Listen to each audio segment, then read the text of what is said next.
Exato. Então, vamos lá, pessoal, retomando, eu queria só ver se tem alguma questão dos nossos colegas para que eu possa responder, antes da gente continuar, para finalizar o flagrante, vendo as decisões que o juiz pode tomar quando ele receber a comunicação da prisão que o delegado lhe encaminhou em até 24 horas. Eu queria só ver se tem alguma questão para que eu possa responder, alguém que nos tenha encaminhado. No Twitter não tem questão, mas se houver, a gente marca aí, por favor. Vocês têm os nossos canais de contato, tanto o Twitter quanto o Insta são @ph de Paulo Henrique _prof. Deixa eu ver no Insta se alguém mandou alguma pergunta, assim eu já respondo. Se não mandou, a gente continua e segue o baile. Deixa eu só carregar aqui rapidinho, mas não tem pergunta não. Podemos seguir. Então vamos lá. Nós vamos ver agora quais são as... Vejam, nós paramos nas formalidades do flagrante, pessoal, que incluem a comunicação ao juiz em até 24 horas. Nós vamos ver agora a continuação disso. Nós vamos ver as decisões que o juiz poderá tomar quando ele receber a comunicação que o delegado lhe encaminhou em 24 horas. Nós vamos continuar desse ponto aqui, ó. Nós vimos que o delegado vai comunicar ao juiz em até 24 horas.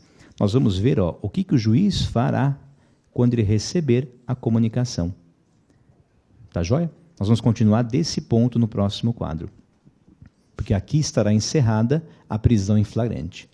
Então vejam o que o juiz pode fazer de acordo com o artigo 310. Nós vamos ver as decisões que o juiz poderá tomar quando ele recepciona, quando ele recebe a comunicação da prisão que o delegado lhe encaminhou. Veremos então o que o juiz pode fazer quando ele recebe a cópia do auto de prisão que o delegado encaminhou para ele. Então, quando o juiz recebe a comunicação da prisão, ele é obrigado a tomar uma de 3 decisões possíveis. É o que veremos agora.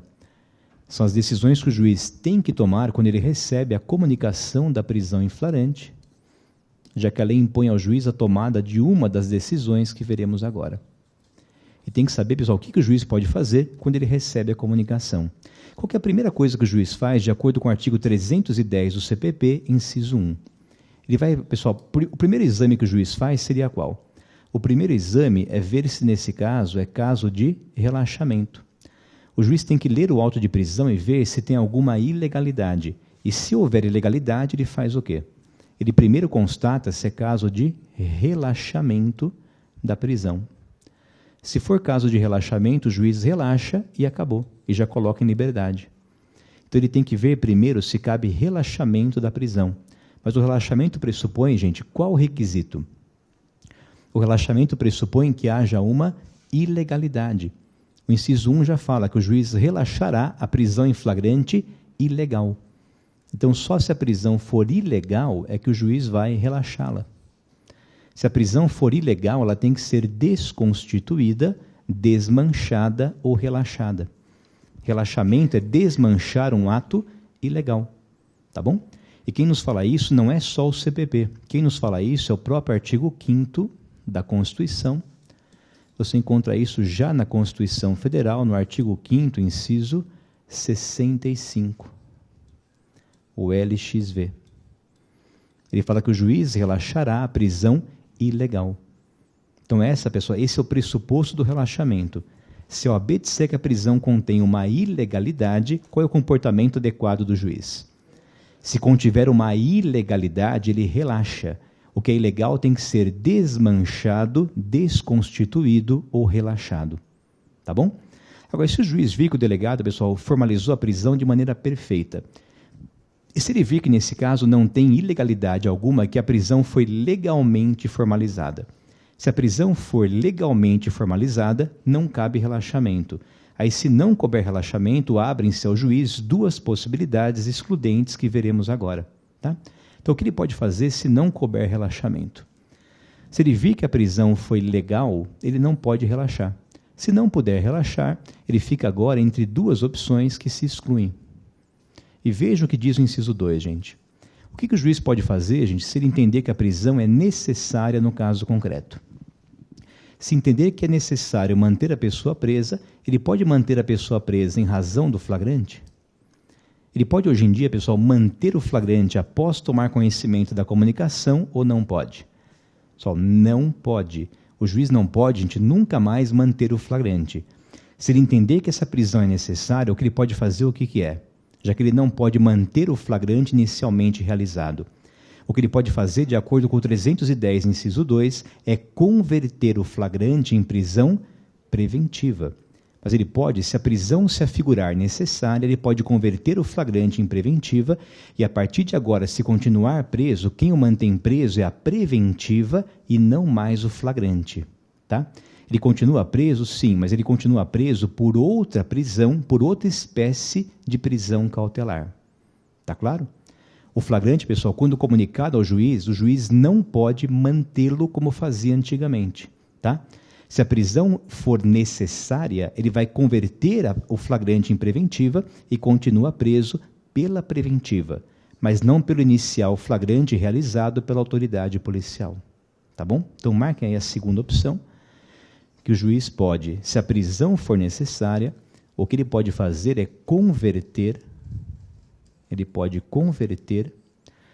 a inicial prisão em flagrante, ele pode converter a prisão em flagrante em prisão preventiva. Mas se permanecer preso a partir de agora, quem o mantém preso é a preventiva. Ele fica preso por outro motivo ou por outra causa jurídica. Aqui o juiz trocou a espécie de prisão. O flagrante cessa e é convertido em, o flagrante cessa e é convertido em preventiva. E quem o manterá preso a partir de agora é a preventiva e não mais o flagrante. Tá certo?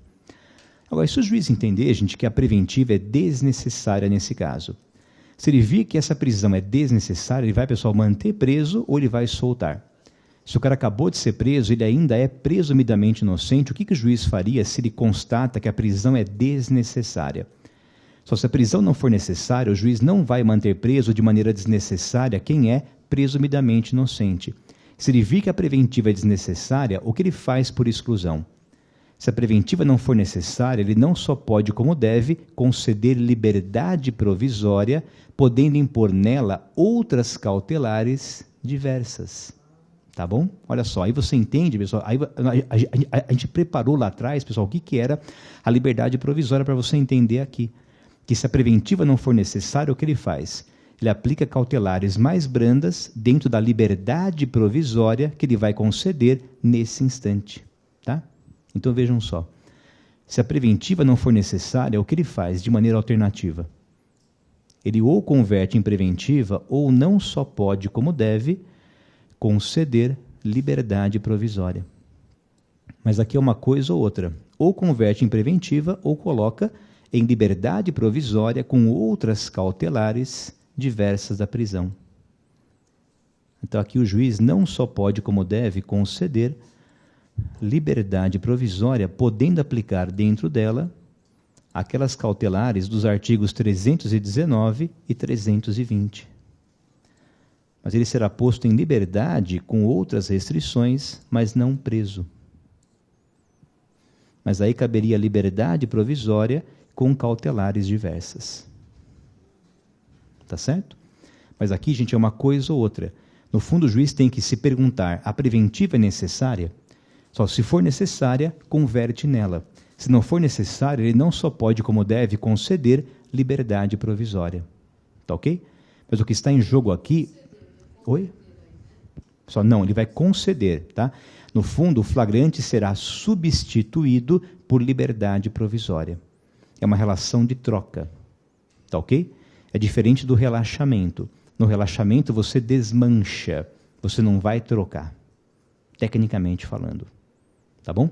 Mas vejam só, gente. O que pressupõe a liberdade provisória? É que a prisão é ilegal ou que a preventiva é desnecessária? Ela pressupõe a desnecessidade da conversão em preventiva. Então, perceba a importância disso, ó. Porque é essa diferença que tem entre relaxamento e liberdade provisória. Porque em OAB, gente, você tem que saber o que você pede. Os advogados no dia a dia, pessoal, pedem relaxamento para tudo e está errado. Mas em prova de OAB eu tenho que saber a diferença entre relaxamento e liberdade provisória. Embora os dois levem à soltura, mas eles têm causas diferentes. E percebam só, qual a diferença que tem de pressuposto entre relaxamento ou liberdade provisória? É que no relaxamento a prisão é ilegal. Se for ilegal, você relaxa. Agora, e se for legal, mas desnecessária? Se for desnecessário, o juiz concede liberdade provisória. Então vejam, tem que saber o que você pede. Se eu for alegar ilegalidade, eu peço relaxamento. Se eu for sustentar que a conversão preventiva é desnecessária, eu vou pedir liberdade provisória. Embora as duas levem à soltura, mas elas têm motivos diferentes. E na OAB tem que saber o motivo. Se é ilegal, relaxamento. Se ela é só desnecessária, é liberdade provisória, podendo impor dentro dela outras cautelares diversas. Está claro, gente? Sim? E vejo que na decisão do artigo 310, gente, o flagrante cessa necessariamente. O flagrante hoje ele tem uma vida curta. Ele dura desde a prisão na rua até a decisão do artigo 310. Porque repara só, aqui o juiz ou relaxa, ou converte em preventiva, ou coloca em liberdade provisória. Mas em qualquer das três possibilidades, o flagrante cessa. O flagrante nunca mais subsiste, ele nunca mais haverá depois da decisão do artigo 310. Ele morre aqui. Tá bom? E é essa decisão que o juiz toma na famosa audiência de custódia. O que é, pessoal, a famosa audiência de custódia? É a audiência onde o delegado leva o auto de prisão, ele comunica a prisão com uma cópia do auto e ele apresenta o preso. Tá? É uma comunicação da prisão com cópia do auto e apresentação do preso. O delegado fala, excelência, toma uma cópia do auto de prisão e toma o preso que o filho é seu. Aí o juiz ouve o preso e vai tomar na audiência de custódia a decisão do artigo 310. Essa decisão é tomada dentro da audiência de custódia. Está claro, gente? Sim? O resultado dessa audiência é justamente esse. Ou o juiz relaxa, ou converte em preventiva, ou coloca em liberdade provisória. Ok? Pois não.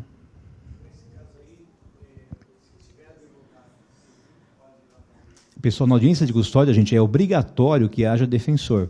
Tá? Se houver defensor constituído, o pessoal defensor acompanha a audiência de custódia. Se não tem, o juiz é obrigado a nomear defensor público na audiência de custódia.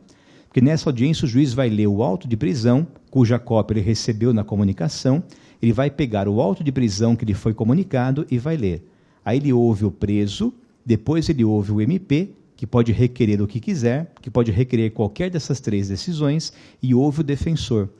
E depois que ouviu o preso, o MP e o defensor, aí é que o juiz toma a decisão do artigo 310.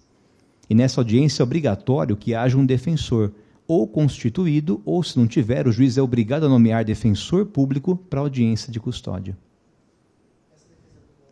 Oi? É uma defesa oral, gente, tá? Aliás, seria um requerimento oral. O defensor fala, excelência, tá? Nesse caso não tem requisitos da preventiva.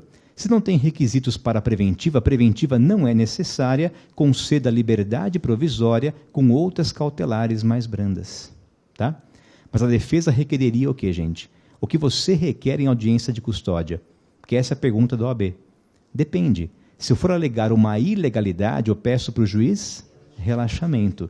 Se a prisão for legal e eu vou dizer que é desnecessário converter em preventiva, eu requeiro uma liberdade provisória. Tem que saber, pessoal, o que pedir na audiência de custódia, para não passar vergonha. Tá bom? Chega lá e fala, eu quero relaxamento, porque a prisão é desnecessária. O juiz fala, esse rapaz não fez aula, não fez Damásio. Tá bom? Como diz o Caio, não é de Jesus. Tá bom? Ele fez alguma outra coisa que não é, porque ele não sabe a diferença, ele não sabe discernir relaxamento de liberdade provisória. Tá bom? Exato, ele relaxou perfeito. Ele relaxou na aula e pulou essa aula. Tá bom? Nessa hora estava no zap e daí relaxou. Tá bom? Aí virou tudo relaxamento. Pois não. Ele ouve o preso, depois ele ouve o MP, que pode requerer qualquer dessas três decisões, e depois ele ouve o advogado. Então ele ouve o preso, e a ordem sempre é MP, depois defesa, e depois ele vai tomar a decisão do artigo 310. Tá certo? E com isso, pessoal, veja, é o preso, o MP e depois a defesa. Certinho?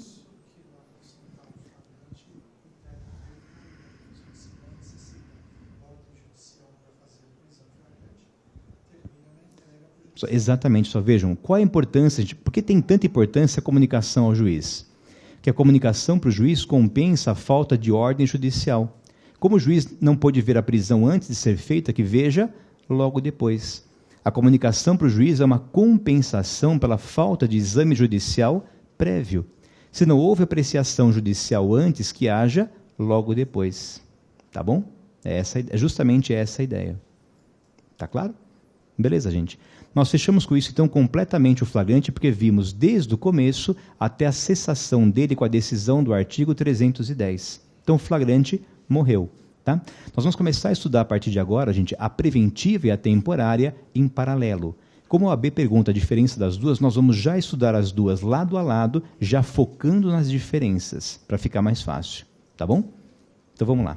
Então, chega de flagrante, nós vamos ver agora as prisões temporária de um lado e a preventiva do outro.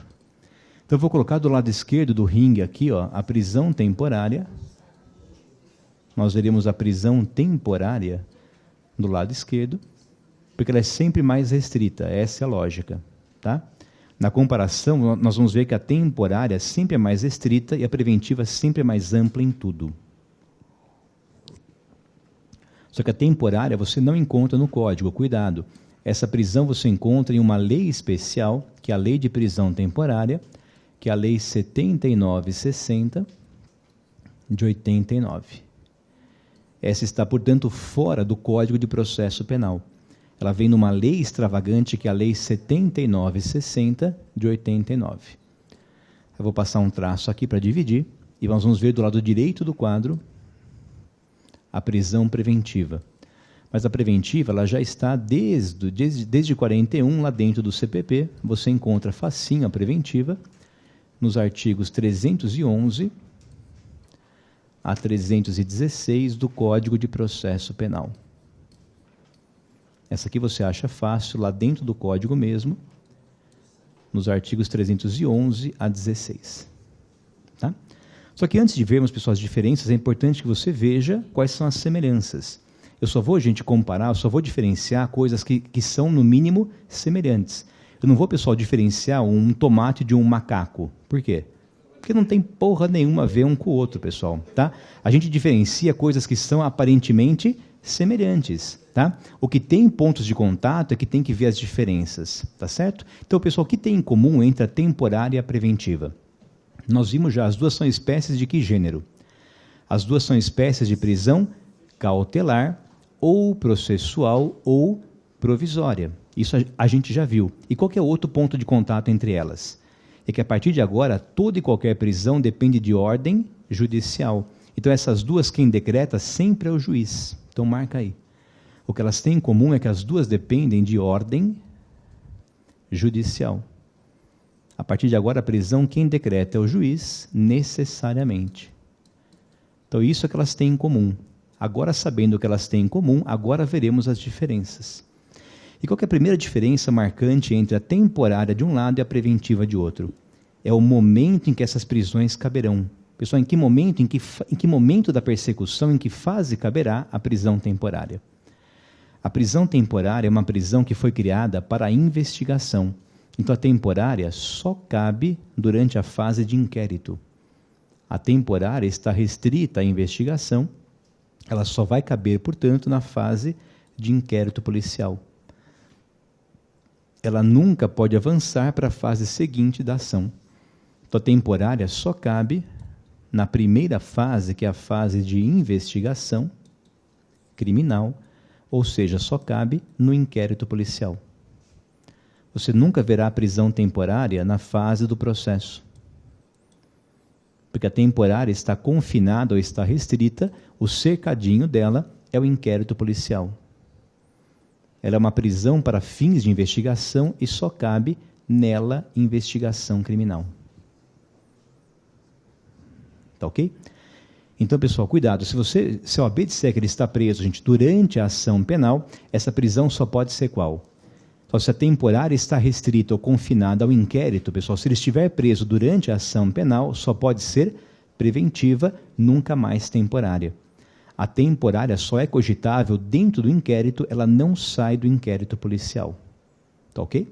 Beleza? Agora, e a preventiva, gente? A preventiva é arroz de festa. Onde você chamar, ela vai. Pessoal, ela é igual ex-Big Brother. Se chamar para casamento, ela vai. Para velório, ela vai. Para qualquer coisa. O que importa é aparecer. Então, pessoal, a preventiva cabe em qualquer momento da persecução. Esse é o perigo dela. É que o juiz pode decretá-la desde o inquérito, na conversão do flagrante, e a pessoa pode permanecer na preventiva o inquérito inteiro, a ação inteira e a fase recursal inteira.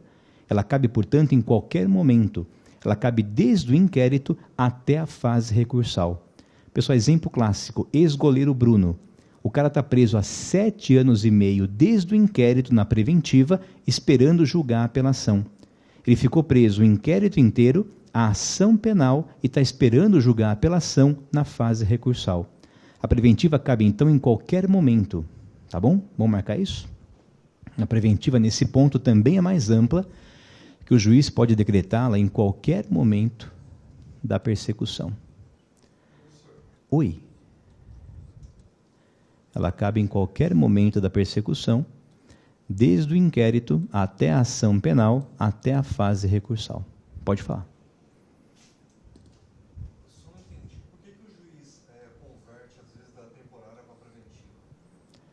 Só que nesse caso não seria conversão. O colega perguntou, pessoal, por que o juiz, às vezes, entre aspas, tá, converte a temporária em preventiva? É porque é o seguinte, só a temporária, é uma prisão só para fins de investigação. Tá? Agora, e se o pessoal precisar mantê-lo preso durante a ação penal? Por exemplo, o juiz decretou, pode voltar um pouquinho?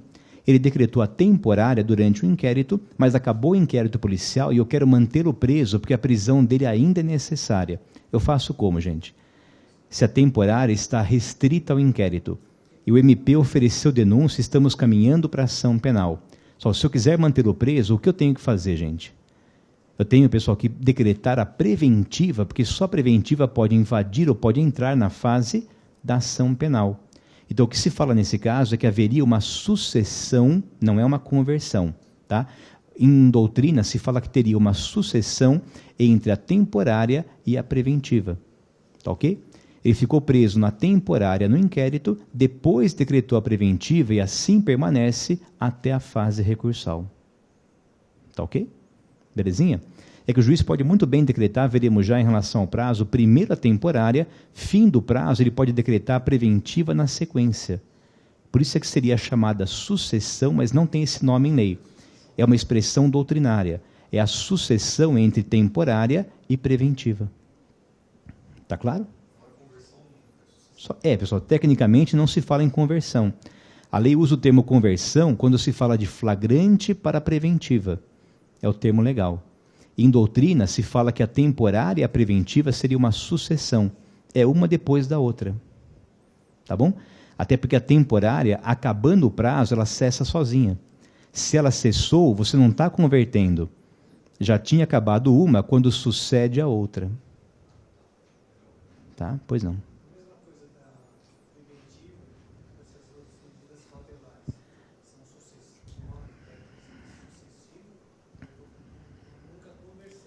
Como é que é, pessoal? Desculpa. Vamos lá.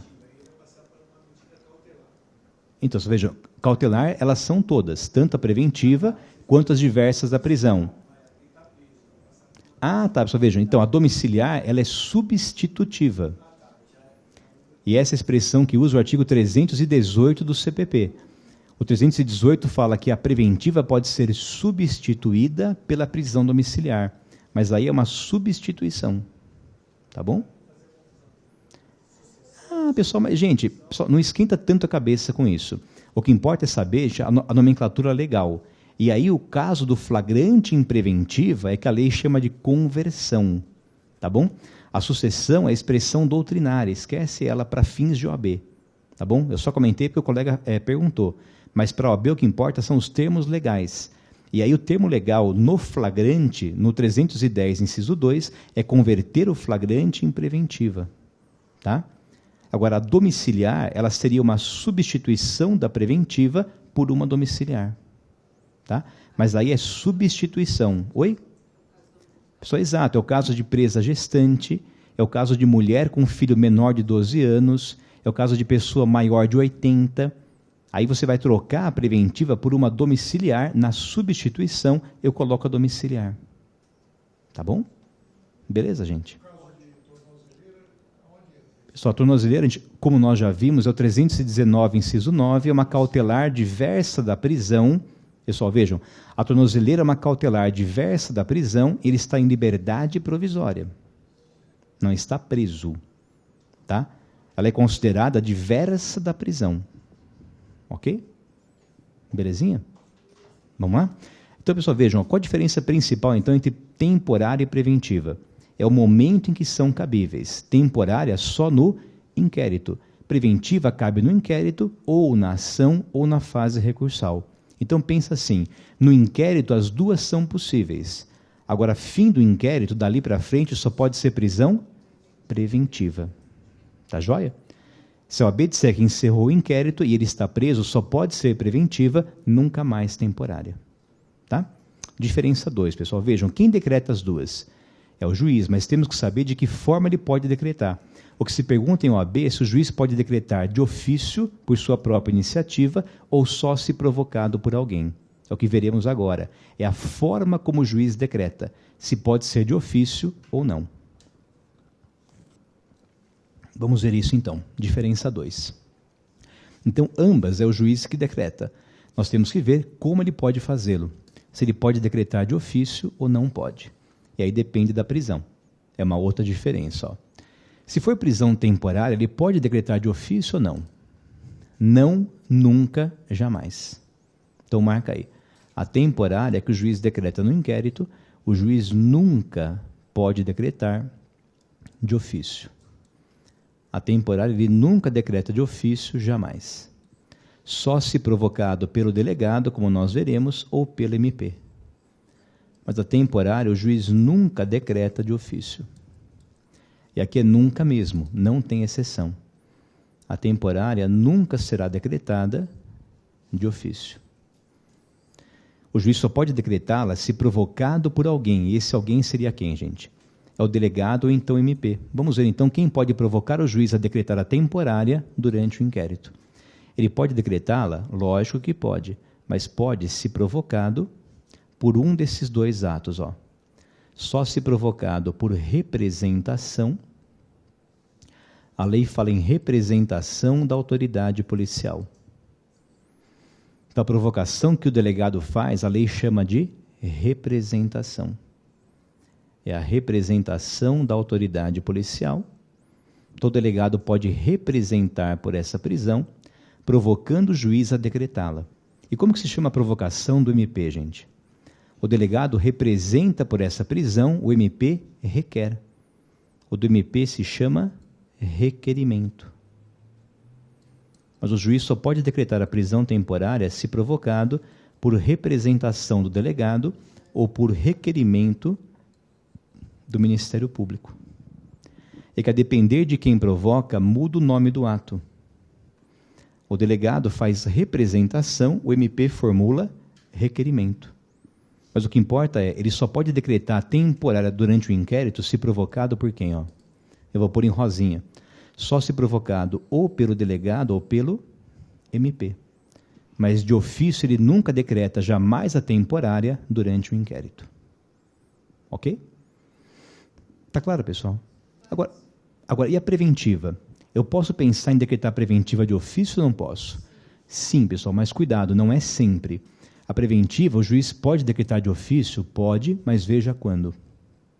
Olha a diferença 2. Mas se pode, em algum caso, já é uma diferença. Porque a temporária nunca pode. A preventiva até pode, mas veremos que só em um momento. Mas se pode, já é uma diferença. Porque a temporária jamais podia. Então, na preventiva, o juiz pode decretar de ofício, ele pode decretar a preventiva de ofício, mas vejam quando. Ele pode decretar a preventiva de ofício, mas vejam a condição ou a restrição que a lei estabelece. A lei fala que o juiz pode decretar de ofício, vírgula, mas vejam quando. Se no curso da ação penal. O Código fala que se estivermos no curso da ação penal, o juiz pode decretar de ofício, mas só se já houver ação penal instaurada. Ele fala que essa possibilidade está restrita a estarmos no curso da ação penal. Então, durante a ação penal, permite-se ao juiz decretar de ofício a preventiva. Mas a lei permite se já estivermos na fase da ação penal. Quer dizer que se estivermos durante o inquérito, ainda assim não cabia de ofício. Tá? Ele pode decretar preventiva de ofício se estivermos no curso da ação penal. Se já tem uma ação penal instaurada, pode. Se estivermos durante a investigação, não poderia. Está claro? E quem fala isso, marca aí. Quem fala isso é o artigo 311 do CPP. Ele fala que pode decretar de ofício se no curso da ação penal. Então não é sempre que pode. Da ação penal para frente, pode de ofício. Antes, não podia, nem mesmo na preventiva. Está claro, pessoal? Então, isso é um perigo em prova, pessoal, em prova por quê? Porque se aparecer que pode decretar em qualquer momento, está certo ou errado? Se o AB falar que pode decretar preventiva de ofício em qualquer momento, está errado.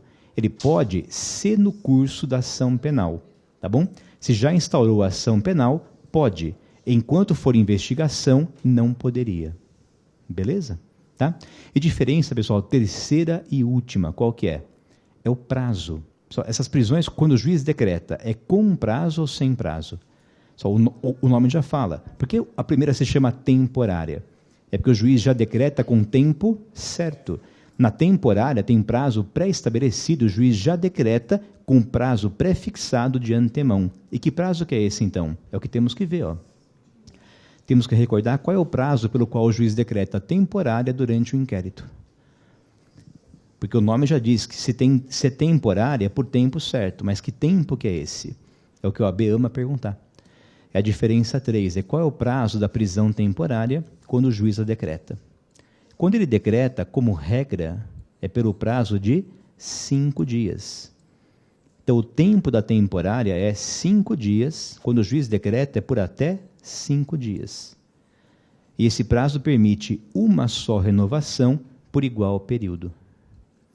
Mas quando o juiz decreta é por no máximo 5 dias, admitida uma só prorrogação por mais 5. Mas o prazo geral é 5 dias, renovável uma vez por mais 5. E esse prazo você encontra, anotem aí, no artigo 2º da lei que estamos estudando. Ó. É o artigo 2º caput da lei de prisão temporária, que eu já coloquei lá em cima. Quem fala de 5 mais 5 é o artigo 2º caput da lei 7960. Então, essa prisão pode chegar no máximo a quantos dias? Só no máximo a 10. Mas cuidado, gente, se aparecer em prova que o prazo é 5 ou 10, qual é o correto? Só o prazo é 5. Porque quando o juiz decreta é por até 5. Pode chegar a 10 se houver renovação. Mas, pessoal, só Deus sabe se vai ter renovação. Quando decreta é 5, tá bom? Se ao final do prazo, se for necessário, aí é que ele vai renovar por mais 5. Uma vez só. Tá, então, pode chegar a 10? Pode, mas o prazo não são 10. O prazo é 5. Pode chegar a 10 se houver renovação ao final do prazo. Mas é uma renovação só. Tá bom? Mas o prazo, quando decreta, são só 5. Tá joia? Beleza, gente? Agora, esse é o prazo geral. Agora, e se o AB te der uma prisão temporária em crime hediondo ou equiparado a hediondo? E quem que seriam, pessoal, os chamados equiparados a hediondo, que não são hediondos, mas que a Constituição equiparou nas mesmas regras no artigo 5º, 43 da Constituição? Vamos recordar, gente? Quem que são os hediondos equiparados? Os hediondos são aqueles que a lei dos hediondos arrola. Mas quem que são os famosos equiparados a hediondo? Porque essa equiparação quem fez foi a Constituição. Então, se for prisão temporária em crimes hediondos e equiparados, e os equiparados são os famosos 3 T's. Quem são os 3 T's, gente? Quem são os TTT, que são equiparados a hediondo pela nossa Constituição, mas são equiparados a hediondo. Não são hediondos tecnicamente falando, tá? Mas estão sujeitos ao mesmo prazo porque a Constituição os equiparou aos hediondos. E os 3 T's são quem, gente? Por ordem de importância. O primeiro T é o tráfico de drogas, o outro é a tortura e o outro é o terrorismo, tá bom? Então, se aparecer em prova que o crime é hediondo ou um dos 3 T's, qual passa a ser o prazo da temporária? Aí, se for hediondo equiparado, o juiz pode decretar a temporária de cara por quantos dias? Deixa de ser 5 e vai subir para 30. O prazo fica 6 vezes maior. Olha a diferença que tem. Aí, o prazo da temporária em crime hediondo equiparado, o juiz decreta, ele pode decretar de cara por 30 dias, admitida também só uma renovação por mais 30. Só que veja que o prazo pode chegar a 6 vezes mais. O que era 5 mais 5 pode chegar a 30 de cara, renovável só uma vez por mais 30. Só que esse prazo você encontra, marquem aí, gente, você encontra na lei dos hediondos. Por falta de espaço eu vou ditar, tá bom? Só marca aí só. O prazo de 30 mais 30 para hediondo equiparado você encontra na lei dos hediondos, no artigo 2º. Essa é a previsão dos 30 mais 30, tá? É o artigo 2º, parágrafo 4º. É o artigo 2º, parágrafo 4º, da lei dos hediondos, que é a lei 8.072, de 90. É o artigo 2º, parágrafo 4º, da lei 8.072, de 90, que é a lei dos hediondos. Tá certo? E para fechar, pessoal, e a prisão preventiva? Quando o juiz decreta preventiva, é com prazo pré-estabelecido ou é com prazo em aberto? Só preventiva, quando o juiz decreta, é com prazo indeterminado. Então, marca aí, por favor. E a prova disso é o ex-goleiro Bruno. Ele está preso há 7 anos e meio porque o prazo é indeterminado. Então, marca aqui, ó. A preventiva, quando o juiz decreta, é com prazo em aberto. O prazo dela é indeterminado a priori. Na preventiva, o juiz fala, decreta preventiva, ponto. Por quanto tempo? Por quanto for necessário, forte abraço. A preventiva ele decreta em aberto. Ele não fala por tanto tempo, como ele fala na temporária. E por isso a preventiva é um perigo, gente. Porque a preventiva é imposta a priori, sem prazo pré-estabelecido, e pode ir desde o inquérito até a fase recursal. E a prova é do ex-goleiro Bruno, que está preso há 7 anos desde o inquérito, porque a preventiva não tem prazo pré-estabelecido. Por isso é que ela é um perigo, gente. Porque o prazo é indeterminado e sabe-se lá quanto vai durar. Tá bom? A preventiva ele fala decreto, ponto, enquanto for necessário. Quanto é isso? Não sei. Tá certo? Oi? É que a preventiva, pessoal, já é o topo. Se o juiz impuser uma cautelar diversa da prisão, ele está soltando a pessoa e colocando em liberdade provisória, gente. A preventiva não tem mais cautelares, pessoal. O cara já está preso em cadeia pública. Não tem mais o que fazer com ele. Dali é só o inferno, não tem mais para onde ir. Ou ali já é o inferno, sei lá, tá?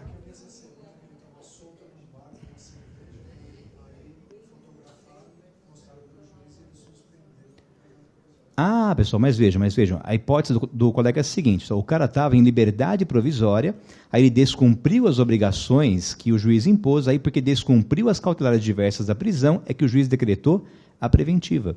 Mas decretou porque a liberdade é provisória, ou cumpre a condição, ou o juiz pode vir a prendê-lo se forem descumpridas. Aí tudo bem. Mas ele estava em liberdade provisória, descumpriu a condição, e porque descumpriu, o juiz decretou a preventiva. Tá?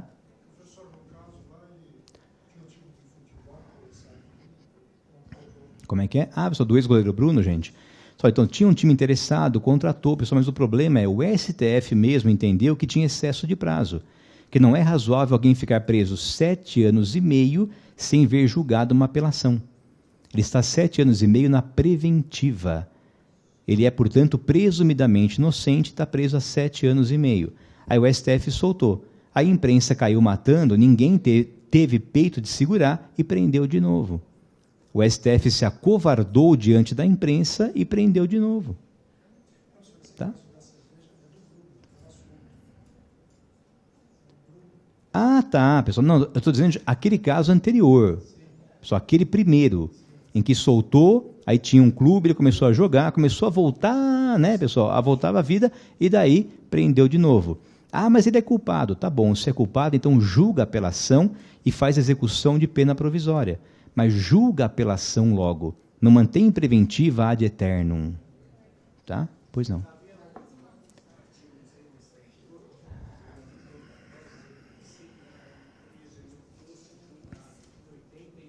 Tá. O pessoal, o colega perguntou antes o seguinte, que tinha um artigo, isso tinha na Lei de Organização Criminosa, que era a Lei 9.034 de 95, pessoal, que falava que tinha que encerrar a instrução em 81 dias com o réu preso. Essa lei ela foi revogada, tá, em 2013. Ela foi revogada pela atual Lei de Organização Criminosa, que é a Lei 12.850 de 2013. E ela também prevê um prazo para encerrar a instrução com o réu preso em organização criminosa. E esse prazo vem no artigo 22, parágrafo único, da Lei de Organização Criminosa, que fala que se estiver preso, o juiz tem que encerrar a instrução em 120 dias, prorrogável uma vez por mais 120. Mas esse é um prazo que tem em legislação especial, que é a Lei de Organização Criminosa. Então, os 81 dias não existem mais. O que existe, mas pessoal, veja, não é prazo de preventiva. É prazo para encerrar a instrução estando preso preventivamente. Tá bom? Mas o prazo que hoje vige é do artigo 22, parágrafo único, da Lei 12.850 de 2013. Tá? Que é 120 dias mais 120, que vai dar, no limite, convertendo em meses, vai dar 4 mais 4 meses. Vão dar 8. Tá? Mas isso tem na Lei de Organização Criminosa, que é a 12.850. Tá bom? Você perguntar alguma coisa? Lógico. Conta, pessoal. Gente, pergunta fundamental, olha só. O tempo que ele fica em prisão cautelar, gente, é computado ou não na pena definitiva se condenado ao final? É ou não é, pessoal? É a chamada detração, mas vejam só. Qual que é o tempo de prisão que eu posso descontar da pena definitiva? É só o tempo de preventiva ou é qualquer das prisões cautelares? Aí é que vem a importância, pessoal, da terminologia que a gente viu no começo da aula. Posso voltar um pouquinho? Só porque a sua pergunta encaixa perfeitamente. Olha só. A gente começou a aula com esse quadro. Eu falei, olha, quais são as espécies de cautelar, pessoal? Eu falei, prisão cautelar, que pode ser chamada do quê? De ou processual ou provisória. Mas vejam, provisória indica gênero ou espécie? Só provisória é o gênero que abrange as 4. Então vejam, se aparecer em prova, pessoal, se você vir na lei a expressão provisória, provisória significa, é sinônimo de cautelar. Se aparecer provisória, estamos falando do gênero. Mas não pode confundir provisória, que é gênero, com preventiva. Porque preventiva é uma e só uma das 4 espécies. Tá? Só veja a importância disso. Quando você vê que a lei penal permite a detração, pessoal, qual é o tempo de prisão que o CP permite descontar da pena definitiva ao final aplicada? Só se o Código Penal disser que eu posso detrair a preventiva, é só uma espécie. Se ele falar que eu posso descontar o tempo de prisão provisória, abrange todas as 4. E que palavra que usa o artigo 42 do Código Penal quando fala em detração? Olha só, gente, a importância. Não pode confundir provisória, que abrange todas, com preventiva, que é uma e só uma das 4 espécies. E veja que expressão que usa o 42 do CP quando fala em detração. Olha só. Vamos fazer aqui um parênteses, para vocês verem a importância de não confundir a expressão provisória com preventiva. Porque provisória é gênero, preventiva é uma e só uma das espécies. Então, olha aqui, ó, observação. Para a gente poder fechar a aula de hoje, então. Ele vai, ó, veja o que vai dizer o 42 do Código Penal a respeito da detração. Ele fala aqui, pessoal, que permite-se a detração, que é computar o tempo de uma certa prisão na pena definitiva. Só que vejam qual que é o tempo de prisão que é detraível ou descontável da pena definitiva. Ele permite computar que tempo de prisão, gente? Ele fala que você pode computar na pena definitiva o tempo de prisão provisória. E se ele fala que eu posso detrair o tempo de prisão provisória, quem que pode ser descontado da pena definitiva? É só o tempo da preventiva ou o tempo de qualquer das 4? Só qualquer das 4. Se ele fala em provisória, todas as 4 são descontáveis da pena definitiva. Então, pensa assim, qualquer tempo de prisão cautelar em qualquer das 4 é computado ou descontado da pena definitiva ao final aplicada. Mas quem é detraível são as 4. Porque o 42 do CP fala em provisória, que é gênero, e não só em preventiva, que é espécie. E se fala em provisória, abrange flagrante, temporária, preventiva e domiciliar. Tá ok? Beleza? E veja a importância de você discernir provisória, que é o todo, de preventiva, que é uma e só uma das 4 possibilidades. Belezinha, gente? Oi? Viram a importância? Só isso demonstra, pessoal, isso é assim que você afere o alcance da detração. Se fala em provisória, abrange todas as 4, porque provisória é gênero, que significa prisão cautelar. Tá joia? Tá, pergunta super importante, pessoal, com que nós vamos encerrar a aula de hoje, então, que foi a aula de prisão em liberdade. Tá? Então, por hoje, muito obrigado a todos, prazer em revê-los, um bom fim de semana e até o nosso próximo encontro. Valeu!